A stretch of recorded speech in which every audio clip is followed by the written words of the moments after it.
Whites are the problem in America. You guys are the issue. White men are the mental health problem in this country.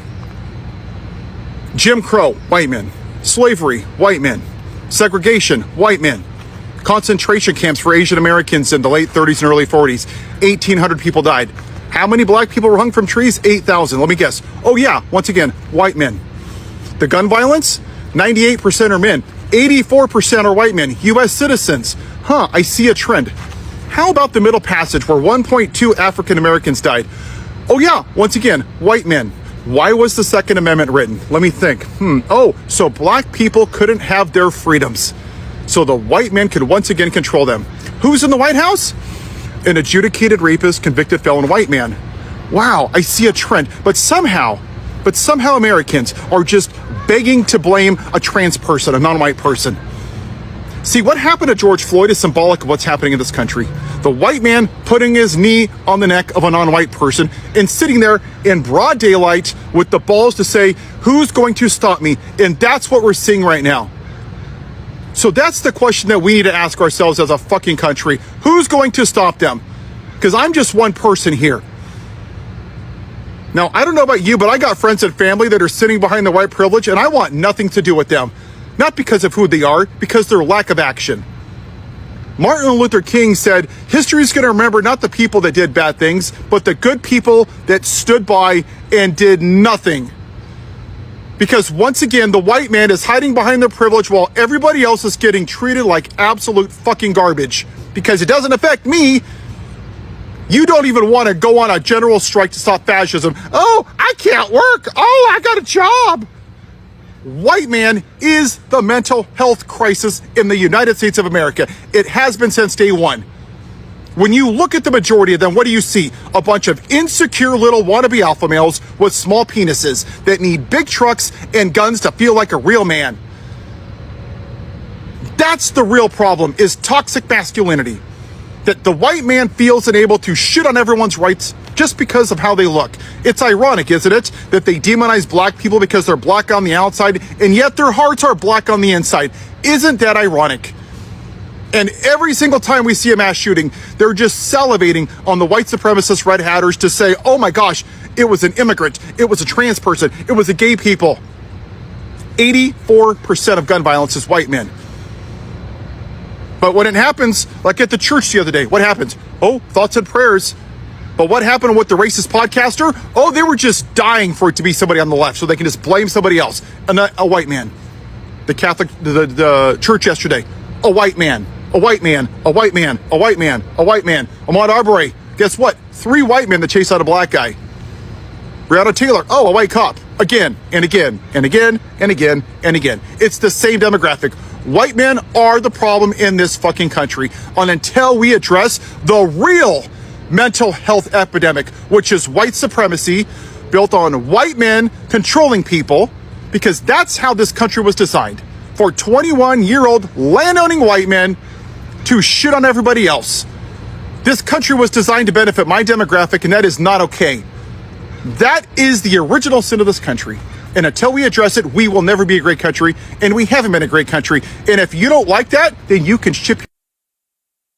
Can we talk about how miserable white people are for a second? Like, you know that white people are miserable, right? Like, have you ever looked a white person in the eye, even if they're like a big mental health person? You just look deep down and you're like, brother, you are not happy at all. And truly, it breaks my heart. But one reason, I think, one of the main reasons that a lot of white people, a lot of us are really unhappy and miserable is because we lack internal congruence. Now, congruence is a concept we learned early in grad school to help people heal. And congruence is basically internal alignment. Values and actions are on the same page, right? Like, we accept every part of ourselves. We feel peace, security in who we are, congruence.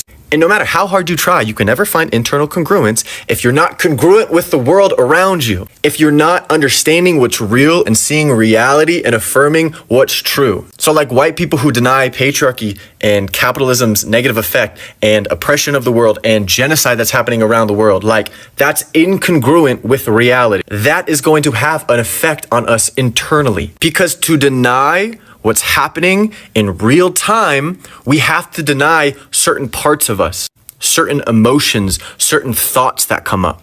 And the more we run for that, the more incongruent and separate we feel, the more dissonance that comes, the more miserable we are.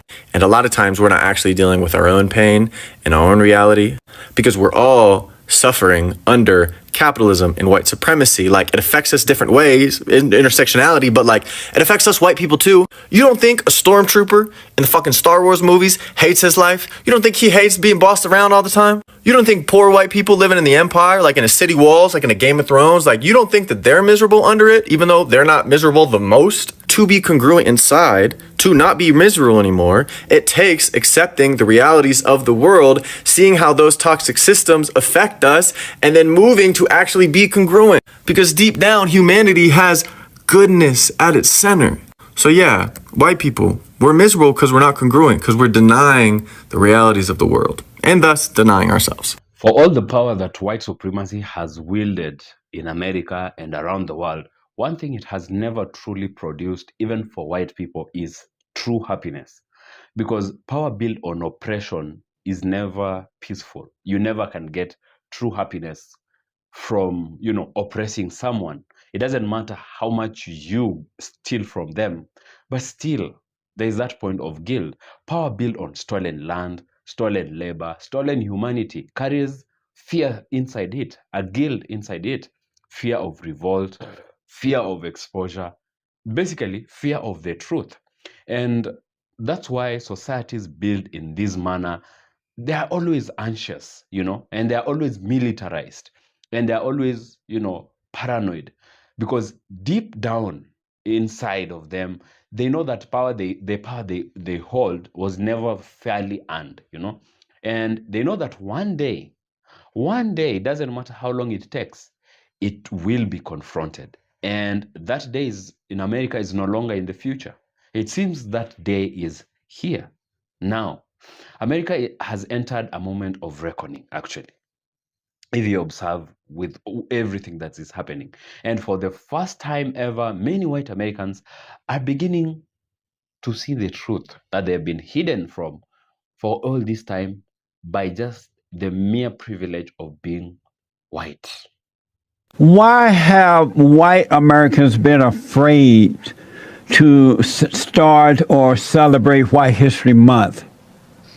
Oh, there's so many reasons, but really, I think it starts in the public schools when we're little. We've just really been conditioned into this kind of suicidal tendency, culturally suicidal tendency of like hating ourselves. And so most white people that hear anything positive about white culture, history, or the white race immediately kind of have this reflexive reaction of negativity. We've been really shamed as a race and a people to not appreciate our own heritage and be able to talk about that and to talk about being proud or happy or content with our ancestors and our culture and where we come from and what we've done as a people. This might be a hot take, but a lot of white people are not happy. I'm Kylie, and I grew up in a very conservative area. I wanted to say that a lot of white people genuinely live some of the most miserable and isolated lives that you could even imagine. I think there are 3 reasons for this. The first is that there is just a general idea of just hyper-individualism and hoarding of resources. A lot of them are extremely stingy, don't tip well, and also don't donate to local charities. They're very isolated, and what few friends they have, their connection is built upon shared bigotry, which is obviously not a strong connection. Number 2, a lot of white people feel a sense of emptiness. They have the job, the car, the career, the kids, the Bible,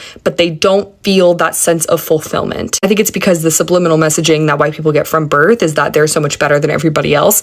And once you're in that sort of position, you will not allow yourself to open up to other people and opportunities that would genuinely bring you joy and fulfillment. And the third reason is that a lot of white people genuinely feel like equality is the oppression of white people. That means other people getting rights means that some of ours get taken away somehow, which obviously isn't true and shows the hyper-competitive nature of being white in America. The majority of school blank and mass blank that are happening across this country are being committed by white boys. So let me ask you this. If you're a parent, white women, what are we doing? Because this year in April, I got married, and in doing so became a bonus mom of 2 beautiful little boys. And I have to tell you, every day we're combating messaging. Every day we're working on sharing emotions, expressing anger. We're working on things as parents to ensure that we are raising emotionally healthy, mature, communicative young men in the future. So I'm really concerned that that's not happening. What I'm understanding is that yes, this is 100% a pew-pew access to pew-pew problem, but as a culture, we are raising violent human beings. The overexposure and glorification of violence in our households has to stop. You have got to get a hold of what we are showing, teaching, exposing our children to, and being better, more present parents, because this is a problem in white households. So if we are white parents, we have to do something about it. This is why people don't trust white people, because it is peak whiteness and colonizer behavior to demand civility for a man who denies others their humanity. That's the oppressor, and we do not need to sympathize or empathize with them. And don't get me wrong, because I long for a world where there is no violence in it. But until all of us are free, none of us are free. And violence is part of the equation because of the oppressor, not the oppressed. We need to understand that violence comes in many forms, and white people need to learn it most of all. And if none of that is enough to convince you, then how about the fact that Charlie Kirk said empathy is a made-up new age word that does harm, and that is the one directive of his that I am willing to honor. No more complaining about how hard it is to be a white guy. Do you understand how insulting that is? It's so hard to be a white guy right now. We just won the right to do what we want with our bodies 50 years ago, and it's being taken away from us today.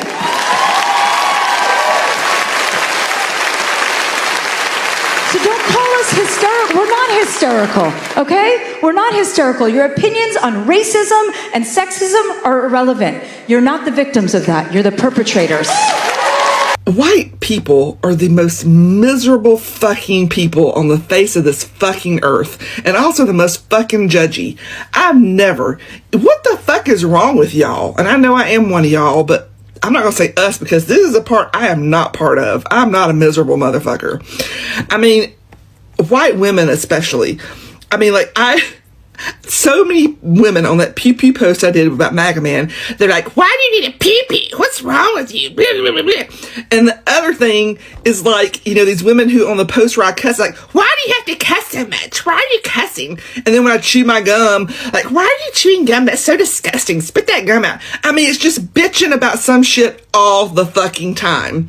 As I learned very early on here from a black woman who said this, and I've repeated it since, if it don't apply, scroll on by. If you don't like me chewing fucking gum, if you don't like me saying fuck, if you don't like me having a pew pew, I don't need to fucking know about it. Just scroll the fuck on. I don't care what you think about me, or me owning a pew pew, or me chewing gum, or me saying fuck 500 times in a video. It's not your business, and I don't care. So just save yourself the however many minutes of energy that it takes you to type out that comment, Karen, and just scroll on by.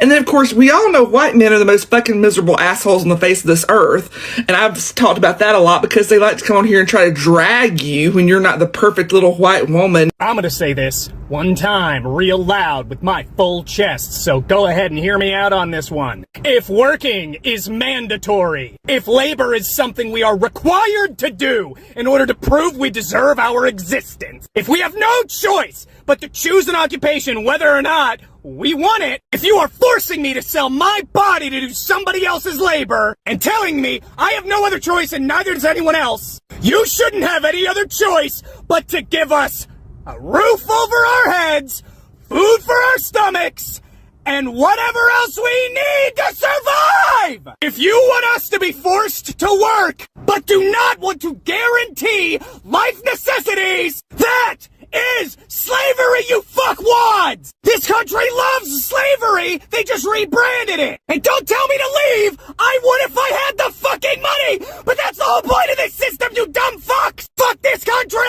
White people, have you ever heard of the imperial boomerang? You ever wonder why your government feels like it's turning against you? Why cops look like soldiers? Why you're tracked, broke, and scared in a so-called free country? That's not coincidence. That's the imperial boomerang. Here's the breakdown. Everything Europe and America did to colonize peoples, the violence, the surveillance, the curfews, the propaganda, wasn't just for export, it was practice. They tested mass control on black and brown bodies. In Africa, Asia, the Caribbean, the Middle East. And now those same tools are aimed at you. British concentration camps? Before the Nazis. French torture in Algeria? Blueprint for modern policing. US occupation tactics? Born in the Philippines, perfected in Iraq, now used in Atlanta, Chicago, LA. It's not collapse, it's return. The empire came home. You're not special. You're not exempt. The boomerang doesn't miss. It just takes time. Understand this. If you don't fight empire, you're just waiting your turn. Okay, now, so all this we are really seeing isn't radical. It's not new. It's only shocking if you have been protected from reality at some point.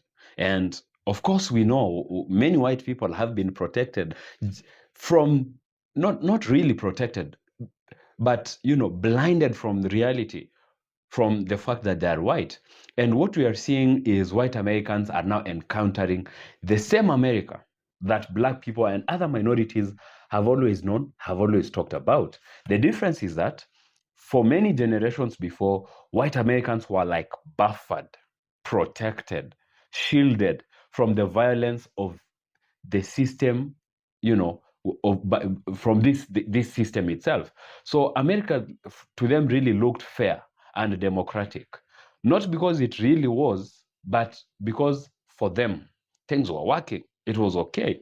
And so what we are seeing now with them speaking, with them also experiencing, police brutality, ICE, and everything, is the shield that has protected them is now cracking. So ICE, like, for example, moving into white neighborhoods, white citizens being detained and brutalized, and suddenly it's like there's a crisis. But for black people and other minorities, this has always been the norm. This is America. We have seen this police brutality. Black people have seen this. There have been many George Floyds of America. And black people have warned this country for decades. They have said, this is not America. This is not what America should be like. They protested, they spoke, they documented. But sadly, for all that time, nobody listened because it was black people. But now what is deeply ironic is that this system, the system white Americans were taught to defend because they are part of, is now actually turning on them. That's basically what we are seeing. And that's because America was never actually built for all white people. No, it wasn't even built for, whiteness as what it would have looked like before. No, it is built for white elites. But then they would sell the narrative to you that, well, you might not be an elite, the top, but at least you're white, or at least you're not black. But now, working class white Americans are now learning that, learning what minorities have always known or learned long time ago, that loyalty to power does not equal to protection exactly. And proximity to privilege is not the same as having the power itself. So once you're no longer useful to the system, regardless of whether you're black, white, or brown, the system has no problem discarding you at any point in time. And this is what we have just seen. The system that white people have elected in majority in what we are seeing with this Trump's regime. Many white people really elected this government, but it has discarded them. White farmers, white MAGA, deep MAGA supporters for years. But now what we are seeing is that the government that they elected, they loved so much, doesn't even care about them that much. It tells you that this system has no problem discarding you, dropping you off, throwing you out in the cold as long as they deem you not as useful anymore. You see, before elections, they were useful because they were the ones that were going to vote. But now that they voted, they're left on their own. And that's why many of them are coming out to cry that this is not what we agreed upon. Now, that's why we are seeing confusion, anger, disbelief. Many white Americans are realizing that they were never partners in this empire exactly. They were only beneficiaries for a limited period of time. The true beneficiaries are the elites, and white elites for that matter, not all white people. So when black people say, for example, today, we are not joining in the protest against ICE, for example, I don't think it is apathy necessarily. I think it's memory, because black communities protested police brutality for years, mass incarcerations and state violence on its own people, long before this moment, long before Donald Trump, long before ICE and ICE goons being thrown and called to harass Americans everywhere. So, but even though black people brought everybody to the attention of the situation, they were told to wait, to be patient, to trust the system, basically. And now that violence has reached even to the white people, now that the safety nets that were created to protect white privilege are fading off, are disappearing, it's like suddenly unity is being demanded, but without accountability. We've had some white people coming out on social media and saying that if black people don't join white people against ICE in the protest, then ICE was going for them. But you see, that is unity that's being required for convenience. Just because now they feel that ICE is also harassing them, now they want unity. Have they been there before? What have they done in the system that they have benefited from all along, when black people were always, crying and asking for people to see the truth? So, but I think reckoning doesn't work like that. Empires really don't collapse because of outsiders. Usually, in most cases, it collapses from the inside. The inner rot makes these empires implode, and that's what is happening with the current situation in America. So America's rot has always been inequality, exploitation of other people and minorities especially, racial injustice and racial hierarchy. Yeah, and what we are now watching is the system eating itself. The hungry bear has come home and it's eating its own babies, because we thought whiteness meant privilege, but now white people are realizing that they are also, being pushed aside, and the elites are the ones that are going to benefit from this system all on their own. So this moment requires white America to actually sit with the truth and see how this system was built, who it protected, and who it infringed upon, who it oppressed. And because they have been directly or indirectly part of the building of this system upwards, construction of this system upwards for all this time, they must be part of deconstructing it down first. They are very central to deconstruction of the system, because this system, as much as they say we're not partisan, we are not political, but we all know that as long as you have been white in the past in America, you are already privileged. So just because you don't speak and you think you don't hurl insults openly to black people and other minorities, it doesn't make you not a beneficiary of this system of white privilege. So you must also understand that you will have to be part of deconstruction of that system. So only then can anything real, substantial be rebuilt. Acknowledge the truth, know that you have benefited from the system, either directly or indirectly, and you have to be part of deconstructing the system. So this, in my take, is not the end of America. It's actually the end of illusion. Yeah, so that's my take on it. Do share with me what you think in the comment section below. If you like this video, give it a thumbs up, and I'll see you in the next video.